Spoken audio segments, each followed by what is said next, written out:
Avant de faire ce film, moi, ce qui m'avait le plus touché, c'était que finalement, on peut avoir raison sur tout et perdre. Voilà. Ça, c'est terrible, quoi. C'est terrible. Et quand je parlais tout à l'heure de notre génération, on a vu ça. Et peut-être qu'aujourd'hui aussi, on a raison, mais on est en train de perdre. Je voudrais pas être pessimiste, hein, mais ce film raconte ça aussi. Alors du coup, les cadres, en fait, le système de la photo est vachement bien parce que ça permet d'héroïser le perdant.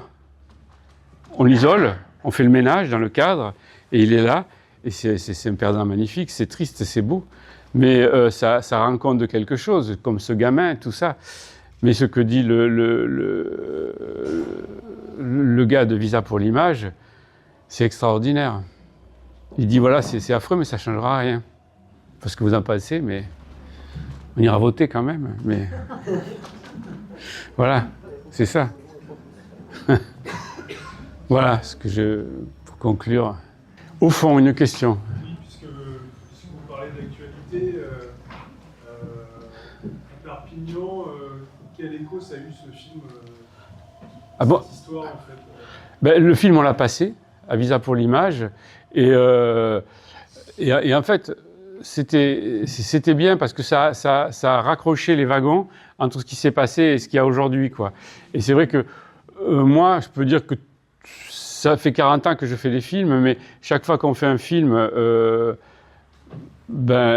évidemment, c'est un système capitaliste, il faut aller chercher des ronds, il faut séduire les gens, mais c'est toujours quand même un film de propagande. Et ça, c'est quand même un film de propagande, on ne peut pas dire le contraire.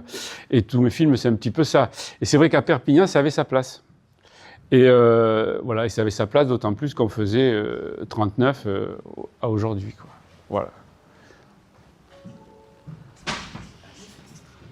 Oui, alors, moi, parmi les images qui m'ont frappé, il y a donc le peuple des minuit, un moment. On voit une marée de mantas, ces couvertures, ces gens qui n'avaient pour se protéger du froid que la couverture. Et il y a une photo, là, on voit, ils sont dans le froid, et il y a cette marée de couverture qui couvre toute l'image.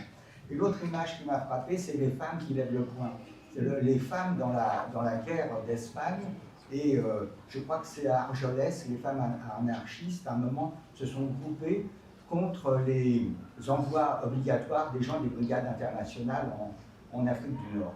Mais sinon, ce que je voudrais dire, c'est qu'en tant que fils d'exilé italien, j'ai été amené à faire des comparaisons avec l'exil espagnol. Alors, au niveau des départs, pour les Italiens, ça s'est fait graduellement. C'est-à-dire que la dictature mussolinienne, elle n'est pas venue à l'issue d'une guerre. Il y a eu un peu une démocratie libérale et les gens sont venus graduellement, dont mon père. Et donc ils se sont regroupés, mais de façon différente. Ils ont été pas si mal accueillis. Et puis au niveau des départs, la grande différence, parce que je crois qu'il restait 173 000 Espagnols, mais il y en a plus de 300 000 qui sont repartis dès la fin de 1939. Il y a aussi le problème des départs, qu'est-ce qu'ils sont revenus?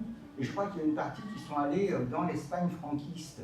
Je ne sais pas comment ils ont été. Bon, si je me trompe, c'est-à-dire qu'à un moment donné, ces Espagnols qui avaient aidé les Français à libérer la France, ils ont dit, on veut bien vous aider, mais nous, une fois que c'est fini, une fois qu'on a libéré la France, parce qu'on va y arriver, vous venez avec nous et on va libérer l'Espagne.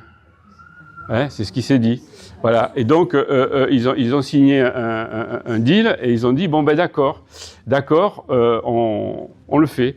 Sauf que le deal derrière qui a été re-signé, c'est, on appelle Franco et on dit à Franco, on arrive et on te livre la colonne Durruti dans les Pyrénées. Tout cuit comme ça. Et quand la France est libérée, la colonne Durruti croit que les Français, ils vont respecter le marché qu'ils ont passé, et la colonne Durruti s'engage dans les Pyrénées, et ils se font tous descendre. Voilà, c'est ça. Enfin, c'est ceux qui sont revenus, les soldats qui avaient libéré la division Leclerc et tout ça, ils sont allés se faire descendre dans les Pyrénées sur un deal improbable. Voilà. Val d'Aran, ben voilà. Je suis sûr qu'on allait m'aider, là, voilà. C'est ça, c'est le Val d'Arin. Ouais. Et je sais pas combien ils étaient. Donc mon père a vécu la retirade et bon, j'ai perdu maman récemment, mais d'habitude je mets toujours des livres. C'est Mémoires d'un réfugié espagnol. Et bon, j'étais très émue en entendant le catalan.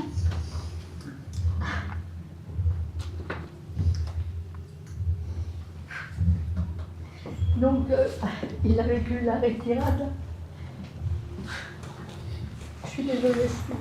Et le 29 janvier 1939, il a passé la frontière avec sa maman, son papa, son petit frère et sa petite sœur. Et bon, il décrit donc la retirade, les bombes sur le chemin. Il était catalan, donc je dis j'étais très émue d'entendre le catalan. Donc il décrit tout ça. Il décrit. Alors ils avaient vécu une première retirade. C'était près de Lérida. Ils croyaient que les fascistes arrivaient. Ils ont vécu une première retirade. Finalement, les fascistes sont arrivés, sont revenus, mais ils étaient prêts à tout. Donc, dès qu'ils ont vu que les fascistes arrivaient à Lérida une deuxième fois et qu'ils allaient gagner, ils sont partis. Donc, ils ont eu la chance d'être parmi les premiers. Parmi les premiers, mais ils ne savaient pas si la frontière serait ouverte ou fermée.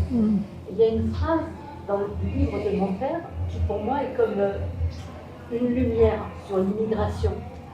Il dit, même si la frontière avait été fermée, on serait passé même par un trou de sonde. Quand vous avez la mort derrière, vous pouvez mettre les frontières que vous voulez devant les gens, ils veulent passer. Donc ils arrivent à un village après la frontière. Ça me reviendra, je n'ai pas préparé. Et ils sont accueillis dans une école. Et après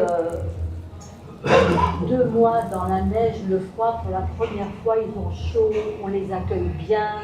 Ils font partie des premiers, on leur donne à manger, ils sont au chaud, ils sont dans une école, tout va bien. Et le matin, la police française arrive et réquisitionne tous les hommes au-dessus de 18 ans. Et là, on embarque le père. Il y a une scène.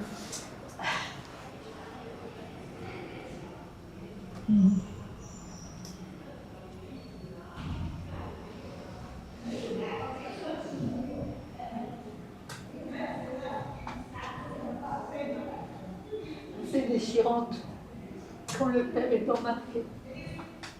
Donc, papa a 16 ans et il se retrouve chef de famille parce qu'il y a la maman qui était malade. Et tout d'un coup, ils sont embarqués, on embarque même les jeunes de 16 à 18 ans. Donc ils se retrouvent embarqués de force, mais bien avec l'idée de revenir quoi qu'il en coûte, parce qu'ils se sentaient responsables de sa maman, de son petit frère et de sa petite sœur. Et donc on les fait marcher, ils prennent la route, il ne sait pas où, et il est à l'affût, il est à l'affût comme un chat sauvage, il regarde quand est-ce qu'éventuellement il peut s'échapper. Et à un moment donné, dans un petit village étroit, où il y a plein de foules qui regardent, c'est des fenaillés, il n'était pas de la première élégance évidemment, il avait passé 2 mois de retirade, et à ce moment-là, mon père, presque, il a 16 ans, il se met dans la foule, il se met à courir, il a la tête qui bourdonne, tout ça, et il regarde, personne ne le suit, et il se cache et il se dit je rejoindrai ce village dont j'ai oublié le nom, mais à la nuit. Et donc de nuit, il refait le chemin inverse et il retrouve sa maman, son petit frère et sa petite sœur. Le père, lui, c'est-à-dire mon grand-père paternel, a été à Argelès. Et je crois qu'il y est resté 2 ou 3 ans. Et quand il revient, c'est quasiment un cadavre ambulant, couvert de gales. Il y a une scène des retrouvailles entre le mari et la femme qui est assez amusante. Et puis un ostracisme, parce que quelqu'un qui a la gale à l'époque, il n'y avait pas les médicaments d'aujourd'hui. Donc il y a tout ça qui est décrit. Et malheureusement, je n'ai pas apporté des livres de papa, mais peut-être qu'une autre fois, vous aurez l'occasion d'en prendre connaissance. Voilà. Donc il décrit son enfance en Catalogne, l'arrivée de la République espagnole, la guerre, la retirada, son arrivée en France, donc papa était communiste, voilà un petit peu ses déboires, etc., etc. Et la résistance. Ah oui, et la résistance, alors aussi, c'est assez amusant comment il rentre en résistance. Il y a des moments tragiques et il y a des moments très drôles, parce qu'on s'imagine que rentrer en résistance, c'est quelque chose comme ça. Et en fait, c'est l'issue d'un match de foot, un copain immigré espagnol qui vient le trouver et qui lui pose la question suivante. Tu l'aimes bien, toi, Hitler? Regarde son copain en demandant s'il n'est pas toc-toc. Et j'aurais des choses à te dire. Et puis c'est comme ça, il commence à faire des coups de main, etc. Enfin, tout ça est raconté.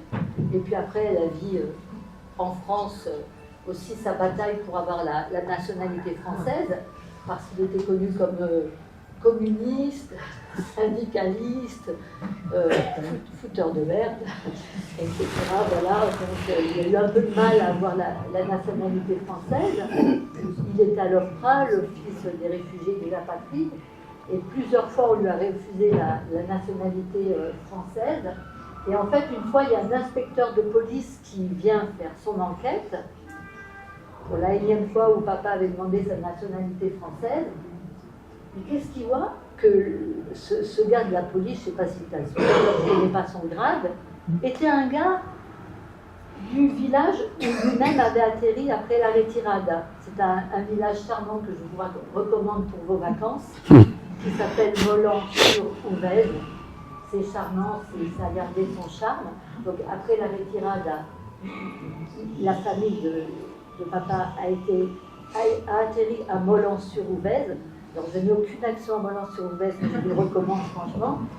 Qu'est-ce qu'il voit que cet inspecteur, ce policier qui vient faire son enquête, est un gars de Molan-sur-Ouvèze. Et papa lui la nationalité.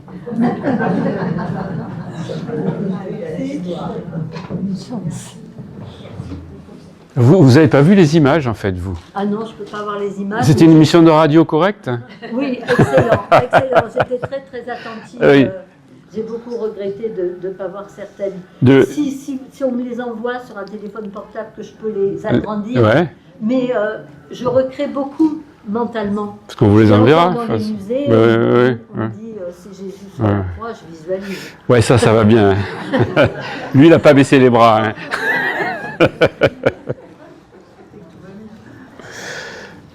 Pour continuer la réponse à la question, je veux dire, beaucoup d'hommes qui étaient dans les camps ont pu sortir pour remplacer les Français qui étaient partis, qui étaient mobilisés.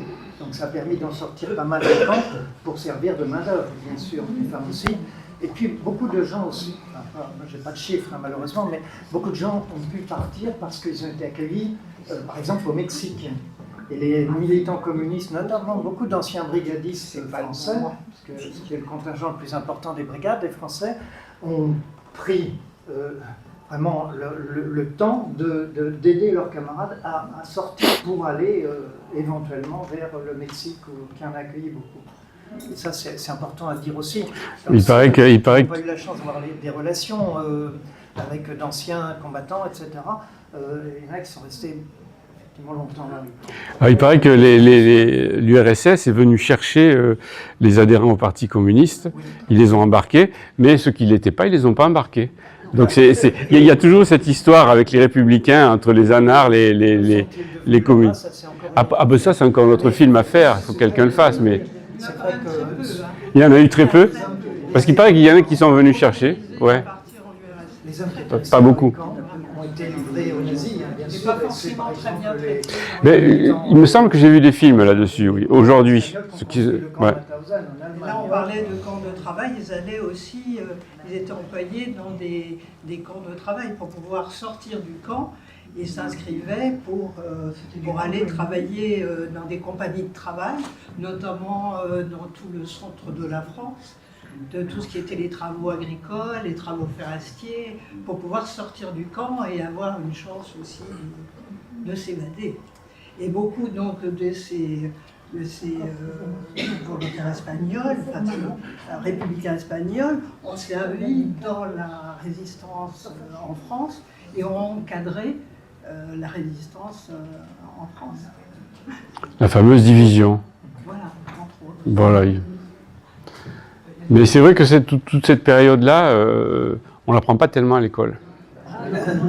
Non, hein? Non. Non. Parce que la résistance est française. Oui, voilà, bien français, voilà. Tous les étrangers Ouais. étaient nommés. Ouais. Le rôle des étrangers a été nommé. Donc c'est vrai quand on fait... Enfin, moi je sais que je suis devenu un intellectuel de gauche, mais je travaillais à l'usine. Et j'ai passé l'examen spécial entrée à l'université, enfin voilà, un parcours qu'on pouvait faire à l'époque comme ça. Mais c'était lié à ce qu'on appelle la vulgarisation. C'est-à-dire des films comme ça, qui fait que on apprend ce qu'on n'a pas appris ailleurs, et qui fait que même si on n'a pas... Moi j'avais pas le bac, hein, et on arrive à progresser, à comprendre réellement ce qui s'est passé, et voilà, on évite de travailler à l'usine, c'était déjà pas mal. Voilà. Et c'est de la vulgarisation, quoi, voilà. J'ai un autre témoignage à apporter. Il se trouve qu'une partie de ma famille... Je crois que si vous vous levez et que vous tourniez, venez là, ou voilà. Voilà. L'intérêt de ce film, c'est que tout le monde parle. Donc une partie de ma famille paternelle a vécu en Espagne est partie en 1918 et rentrée en France. Et ils sont restés français, et ils sont revenus en France en 1939 par Barcelone. Mais comme ils étaient français, ils ne sont pas restés dans les camps d'internement, ils ont pu rejoindre Paris. Mon oncle, qui était responsable à Madrid des brigades internationales, essentiellement françaises, mais vu du point de vue des Espagnols, était assez mal vu finalement quand le franquisme s'est installé. Donc lui, on lui a donné comme... on lui a permis de rentrer dans l'armée française, de faire, parce que la guerre était imminente, de faire la guerre jusqu'en 40, d'être démobilisé et de pouvoir rester en France. C'est-à-dire qu'il a... Et puis ensuite, il est rentré dans la résistance en France, mais moi, quand je lui en parlais, il me disait, ça n'a pas été simple, la guerre d'Espagne, entre nous, ça a été très compliqué, et on n'en parle pas assez de cela, moi le premier, disait-il, mais entre les différents courants de gauche, je ne sais pas trop maintenant ce qu'on appelle la gauche vraiment, enfin, ce qu'on appelait avant la gauche, c'est-à-dire essentiellement les trotskistes, les staliniens et les anarchistes, eh bien, ça s'est très mal passé et on a commis des actes les uns et les autres dont nous ne sommes pas très fiers. Mais on n'en parle pas parce que Franco, ça a été perpétué d'une certaine manière, mais c'est dommage, il faudrait qu'un jour on écrive cette histoire-là. C'était il y a longtemps, je l'ai pas depuis, mais disons que du coup il n'en parlait pas. Du coup il ne parlait pas de l'Espagne. Parce qu'en Espagne, ils n'en parlaient pas jusqu'à présent. Ah bon, ça je ne sais pas, parce que eux ils sont partis en Espagne et après ils sont En Espagne, ah ouais. je fais parcours de mon père. Oui, Je suis très content à faire je viens de découvrir des choses. C'est pas si évident. En Espagne, c'était la chasse. C'est toujours. Ah oui. Parlez plus fort, on ne vous entend pas. Même dans les familles, la chasse de femme. Si, mais levez-vous. Mon père est andalou et en Andalousie, c'était le silence et on apprend petit à petit et ça s'ouvre. Ils ouvrent des fosses à Grenade. Là où avec les garçons du cas, ils sont depuis 2021, ils ouvrent des fosses.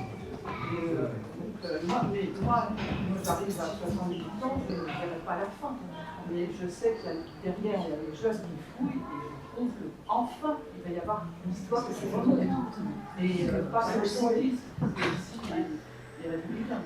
Et je trouve que jusqu'à maintenant, c'était silence. Et l'Andalousie est un pays de montagne, donc les gens ne parlent pas, même dans les familles. Moi, il y a plusieurs choses qui me frappent dans tout ce que j'ai vu là.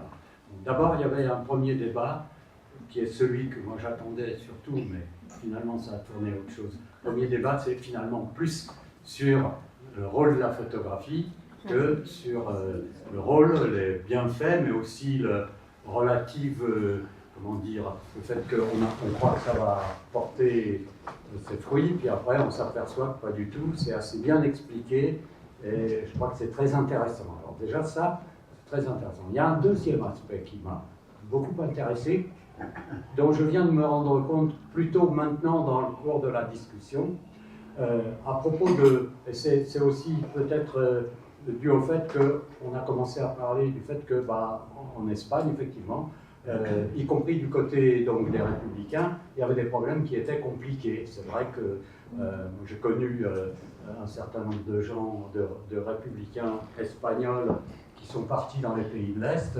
J'en ai connu en Pologne parce que j'ai vécu en Pologne, lorsque les communistes étaient au pouvoir. Et j'ai appris tout à fait, alors pas officiellement, mais ça se disait ouvertement quand même, qu'effectivement, il y avait un certain nombre de brigades, notamment de Polonais, qui ont fait un travail absolument horrible et que les autres appelaient les bouchers de tel endroit ou les bouchers de tel autre endroit. Parce qu'il y avait une liquidation, effectivement, entre les communistes notamment et les anarchistes, assez horrible. Bon, donc ça me fait penser à une chose, à ce qui est en train de se passer. Alors attention, il ne faut pas transposer les choses n'importe comment, bien sûr. Mais hier soir, à la télé,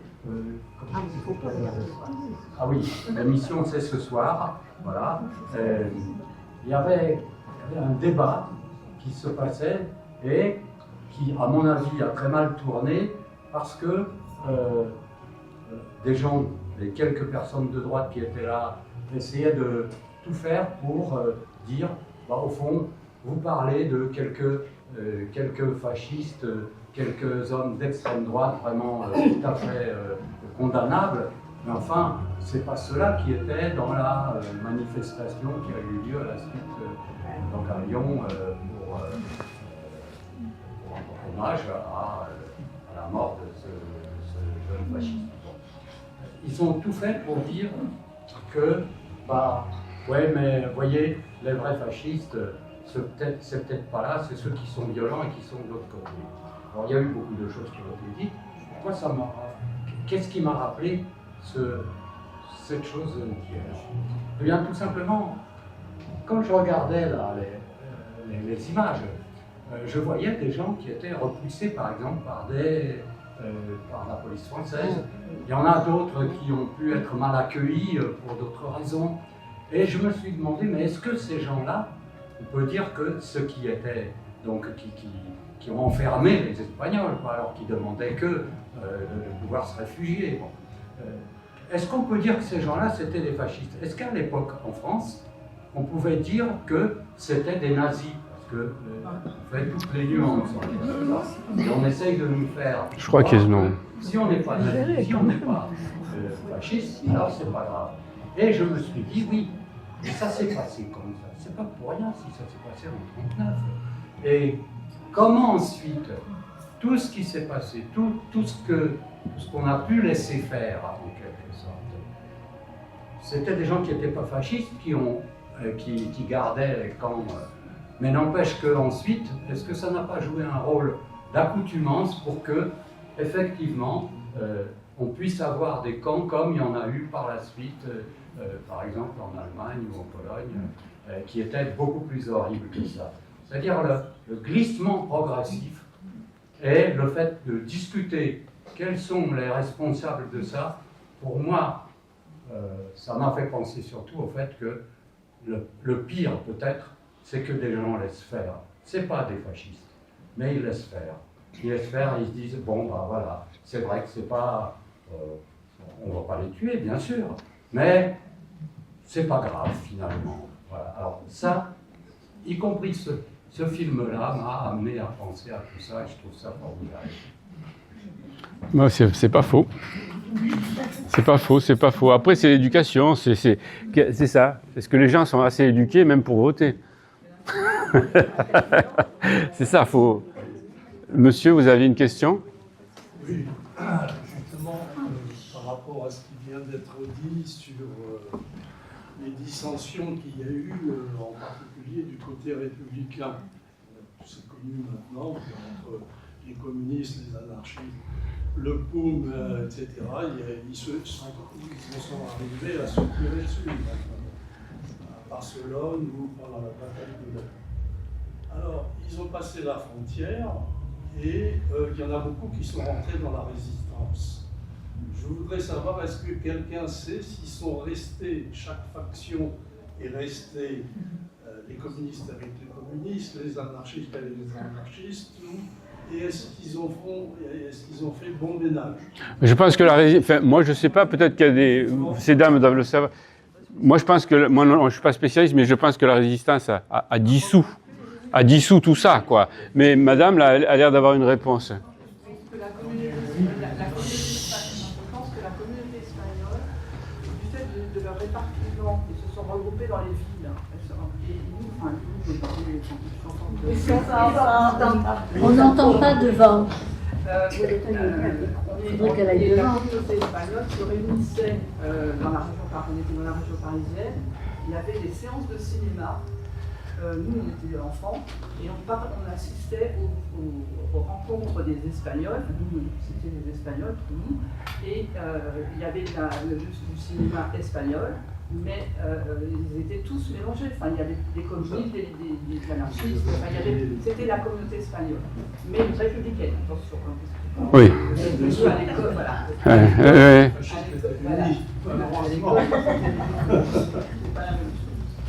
Il y a la communauté espagnole. 41, et il a fait de la prison parce qu'il était le frère du maire en question, il était adjoint au maire à la Torre d'Esteban Arnal à Toledo. Et donc mon père m'a passé la frontière en 1963. Parce qu'avant, mon oncle par exemple, qui avait essayé, il avait été fait prisonnier. Il était à Valence, lui, mon oncle. Enfin bref. J'appelle parce que c'est très bien ce que vous avez fait là par rapport. Il y a plein de gens d'origine républicaine espagnole, j'en suis ravie. Moi, j'essaye péniblement depuis 2010-12 de réunir les républicains espagnols. Je m'appelle Rosemary Serrano, je ne sais pas si vous avez vu tous les mails que j'envoie tous azimuts pour essayer de réunir les républicains espagnols. Impossible, je ne sais pas ce qui se passe. Alors bon, peut-être que ce n'est pas la bonne association, les amis des républicains espagnols de la région parisienne. Voilà, bon, j'ai essayé quoi. Parce que mon père, je l'ai traîné à, je ne sais plus, c'était Arles ou Nîmes, je ne sais plus, il y a 10 ans, je crois. Il est mort l'année dernière à 104 ans, en espérant que la République arriverait un jour en Espagne, mais sans y croire, hein, il n'y croyait plus du tout. Moi, j'essayais toujours de maintenir la flamme vive, c'est pour ça que j'estime que c'est dommage que tous les républicains espagnols de la région parisienne, et je dis bien les républicains espagnols de la région parisienne, je ne dis pas les anarchistes, les communistes, les trotskistes, et je ne sais pas quoi encore. Je dis bien les républicains qui veulent la République en Espagne ne se réunissent pas et ne s'unissent pas. Et par exemple, Guy Herville a fait la journée nationale de la résistance et invite à les associations dont nous faisons encore partie, jusqu'en avril, en avril, il faudra qu'on se décide, les 2 personnes qui forment partie de la direction, nous sommes 2, n'est-ce pas? Puisque nous avons été abandonnés progressivement par les anarchistes, par les communistes, à cause de toutes leurs dissensions. À cause de toutes les dissensions, nous avons été abandonnés. Mon père et moi, lui à 104 ans, moi un peu moins, on s'est retrouvés tout seuls, là-bas, à Bobigny, voilà. Alors je suis très contente d'arriver à Paris et de voir qu'il y a plein de gens. Voilà, à Bobigny, on a mis le rue des Républicains Espagnols, j'en suis ravie. Non, ben là, je me perds dans tout ce flux, là, parce que depuis 2010, je n'arrête pas de m'agiter dans tous les sens, parce que je me suis rendu compte, en allant en Espagne, que finalement, on pouvait faire quelque chose à Paris. Et j'ai compris qu'en Espagne, il a fallu que j'aille à Madrid, et que je vois tous les républicains s'agiter avec leur drapeau à l'Almudena, le cimetière de l'Est, où mon oncle a été fusillé, et 2936 ont été fusillés, républicains espagnols. Et j'ai enfin compris que, tiens, on pourrait faire peut-être quelque chose là-bas aussi à Paris. Et j'ai compris avec López Garfón, quand avec Carmen Negrín et les Chiliens, en 2010, on s'est réunis devant l'ambassade d'Espagne devant l'ambassade d'Espagne et qu'on a agité le drapeau républicain, on a crié, je ne sais pas quoi, mon Franco. Bon, et bref, et à ce moment-là, je me suis dit, comme Anne Hidalgo a fait une réunion, j'en avais profité pour faire des pétitions en 2010, en même temps. Là. Elle avait fait une réunion à la mairie de Paris pour. Elle avait fait des réunions de l'exil avec Véronique Sallot. J'en ai profité pour faire une pétition pour les fusillés de l'Almudena et de Madrid. Bon, enfin bref, je m'y perds. Je voulais dire que le film en question, j'ai vu le match et j'avais traîné mon père à Arles voir l'exposition qu'il y avait, ou à Nîmes, je ne sais plus si c'était à Nîmes ou à Arles. Arles peut-être, oui. Oui, Arles peut-être, oui. J'ai fait des photos à mon père en train de regarder des photos de match. Voilà. Nous sommes des descendants de plusieurs, mais on a notre histoire en France. Moi, j'ai vécu, je vais vous raconter quelque chose de personnel, mais je descendais régulièrement en Espagne, à Grenade, rechercher des morceaux de l'histoire de mon père. Un jour, on descendait une grande avenue et on parlait français avec mon mari. On descendait l'avenue à Grenade et on parlait français. Il y a un monsieur qui tape sur l'épaule à mon mari et il dit vous êtes d'origine espagnole. Alors je regarde le monsieur, je dis non, c'est moi qui suis d'origine espagnole. Et je viens sur les pas de mon père pour voir. Et lui, il me dit non, je suis un ancien républicain et je vis à Grenade. Il y a une question que je voulais poser à un espagnol revenu en Espagne. Et je me retourne et je lui dis mais qu'est-ce que ça vous a fait de revenir dans votre ville? Et il m'a dit, vous savez, ma vie, elle est en France. Mes enfants sont en France. Mes petits-enfants sont en France. Je ne suis plus de ce pays. Je suis de France maintenant. Et alors, je dis, pour moi, je n'aurais pas ce regret-là. Mon père a vu la mort de Franco, mais n'a pas pu la vivre. Donc, je dis, voilà. Et ça, c'est notre histoire aussi à nous. Nos descendants de l'histoire de on est dépositaires de l'histoire, on ne l'efface pas, on la continue, mais à notre façon, et on est intégré. Ben ouais. Quand on nous dit descendants d'immigrés, moi ça me met en colère. Parce que ces immigrés-là, il y en a qui ont fait la résistance, qui se sont battus pour la paix, pour la liberté, au-delà des Pyrénées. Ils ont continué le combat jusqu'à 63. En 63, c'était vraiment trop dur parce que les renseignements généraux, nous, on les avait à notre tour. On était en France, on avait les renseignements généraux. Même nous, on est encore fichés alors qu'on n'a jamais rien fait.